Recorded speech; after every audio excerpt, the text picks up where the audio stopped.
brothers and sisters in Christ who are the viewers of the prayer time of the Good News Television.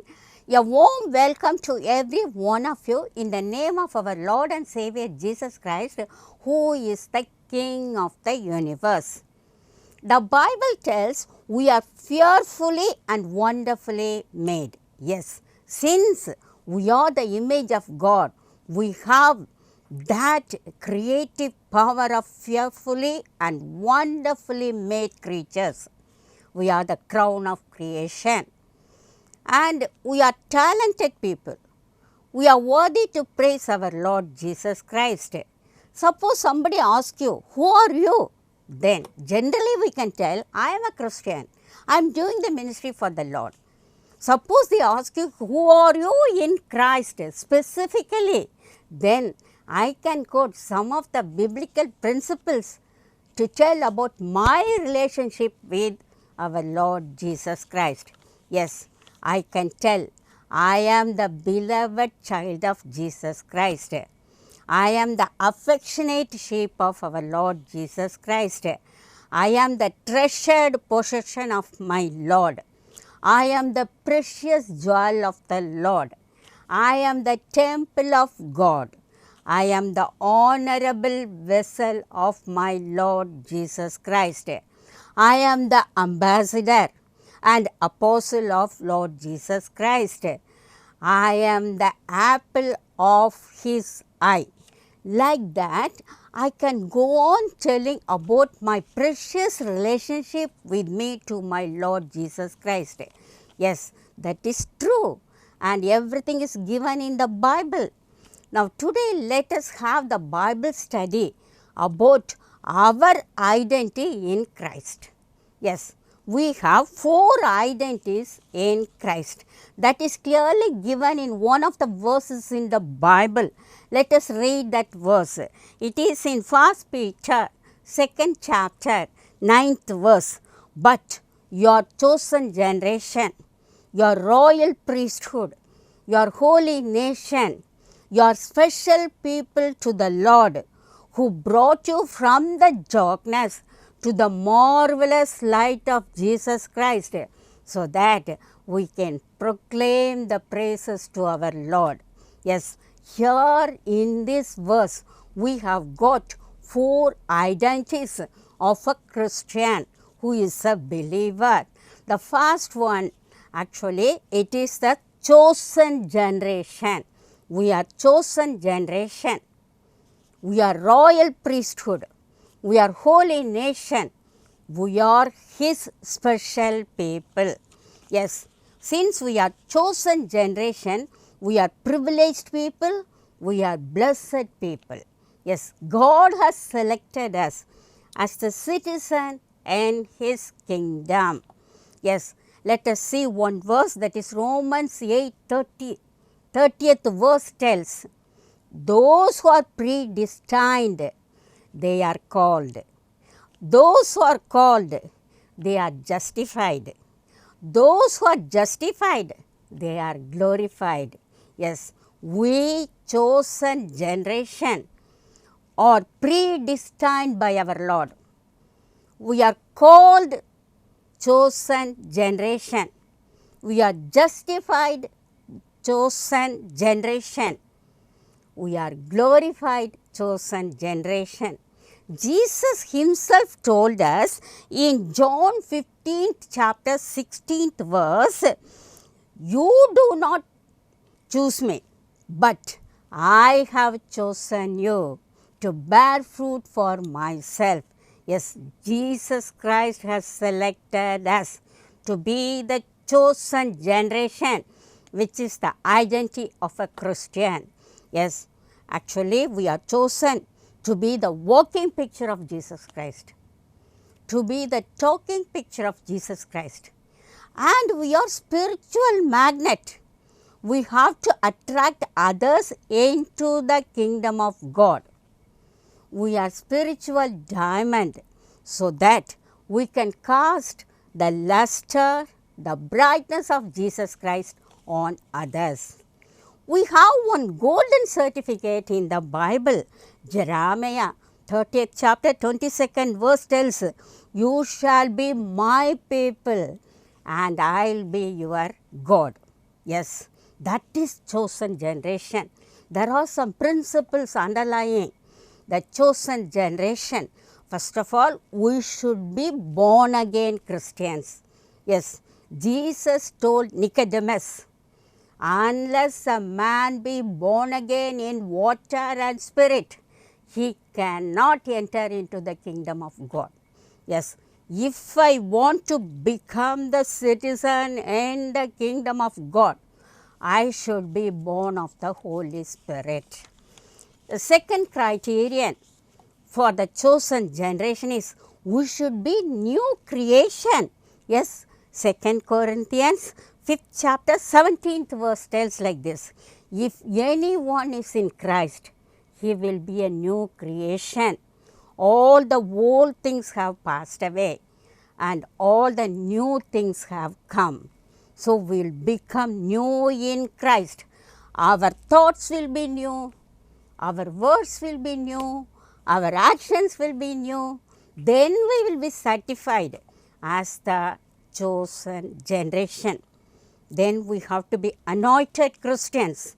Yes, we should be filled and anointed by the Holy Spirit. The Bible tells us clearly, our Lord has chosen us before the foundation of earth. And He has chosen us when we were in the womb. In Isaiah 43, 1 to 3 verses, you just read it afterwards, it is given clearly, the Lord says, I have created you, I have formed you, I have redeemed you, I have called you by a name. Yes, that is chosen generation. We are all chosen generation. There was one man called Frank in America. He was an atheist and an advocate. He wanted to write against Christianity. So he told that I will write a book that there is no resurrection in case of Jesus Christ. So he started writing. For that he collected several books. He collected history books.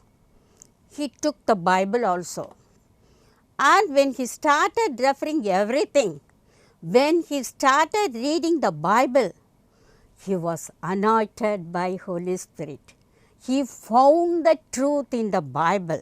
Then he shouted, verily, verily I can tell, Jesus Christ has risen from death. Yes, the atheist, he got the belief in Jesus Christ because of the power of the Holy Spirit. And he wrote the book, and the name of the book is Who Rolled the Stone Away. Similarly, when we are chosen generation, we will be empowered by the Holy Spirit. Then we could just to do the ministry for the Lord. The second identity in Christ is we are royal priesthood. Yes. In Hebrews, you can just read, Jesus Christ is the high priest. We are priests under Him. We have to work under the leadership of the high priest, Jesus Christ. And our Lord has equipped us, prepared us, so that we can do the priestly duties for Him.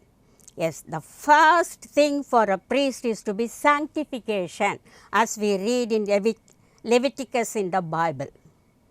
Yes, we are sanctified by the blood of Jesus Christ. So, we are royal priesthood. Then He clothed us with the cloth of righteousness, the robe of righteousness. Then He covered us with the cloth of salvation. That is also we need it as a priest. And we can just do the duties for the priest. As we are well prepared, as we are well equipped by the blood of Jesus Christ to do the duty of the priest, we should start doing the duties of the priest. The first duty is to sacrifice. Yes, Romans 12:1 tells, we have to sacrifice our body as a pleasant one, as an acceptable sacrifice to our Lord. That is the first sacrifice we have to do. Then we have to sacrifice our heart. Our heart should be broken and contrite so that God will accept our heart. Then we have to sacrifice our lips that will tell about the praises of Jesus Christ, because lips are the fruit of the Spirit. So, in that case, we have to dedicate, we have to surrender our lips so that always we will be singing songs of praises to God. And we are doing the gospel priesthood, because we are royal priesthood. So, we have to do the gospel priesthood. That means we have to just preach the good news to others. In Old Testament, the priest or the mediator between God and man. So also we have to be the mediator between God and man. That means we have to take the good news, the glad tidings to others as a mediator. Moreover, we have to pray for others. Yes, we have to stand at the gate of the wall and we have to pray for others. That is also one of the duties of the priest, as we are royal priesthood. The royal priesthood is a divine blessed one. It is a privileged one. So, we are called, we are selected, we are purified, we are sanctified to do the royal priesthood for our Lord Jesus Christ. And we should have zeal for our scripture and for our Lord also. If you just read throughout the Old Testament, the priests, they got zeal for the Torah, that is the scripture, and they got zeal for the temple of God at Jerusalem. It was in the 2nd century, the Palestine was ruled by Roman people, and there was one Roman emperor called Antiochus. What he did, he converted the holy temple of Jerusalem, that is the temple of Jehovah, to the temple of the idol Zeus. Yes, he removed all the holy articles from the Holy of Holies. He put the idol there, and he asked the Jewish priest to sacrifice for the idol in the holy temple of Jerusalem for Jehovah. What happened?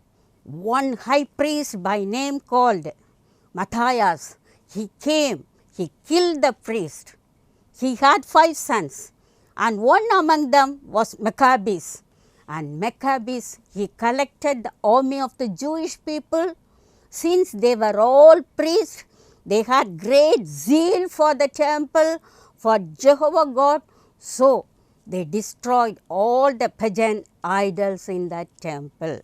Like that, we should have some zeal for our Lord Jesus Christ. We should have some zeal for the Bible, because we are royal priesthood. Yes,